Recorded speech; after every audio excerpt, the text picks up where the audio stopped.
Posna pita sa pečurkama na vodi. Sastojci za posnu pitu sa pečurkama na vodi: pakovanje šampinjona 1, 2 glavice luka 1, 4 praziluka 1 šolja mlevenog paradajza, kore za pitu, so, biber, mešavina začina, origano, voda.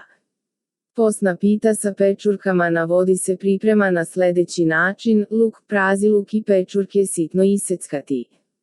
U keramički ili teflonski tiganj sipati šolju mlevenog paradajza i na njemu prodinstati luk, praziluk i pečurke, dodati so i začine po ukusu. Kore iseći na 3 duže trake i ređati jednu na drugu, a između premazati vodom, kečapom ili mlevenim paradajzom. Treću koru premazati pripremljenom smesom i saviti u trougao. Trouglove slagati na papir za pečenje u djuvečaru. Peći dok ne porumeni na 200 stepeni. Kada je pečeno, prekriti vlažnom krpom da odmekani. Za najnovije recepte kliknite subscribe, like i zvons, svaki dan najnoviji recepti, zato nas zapratite.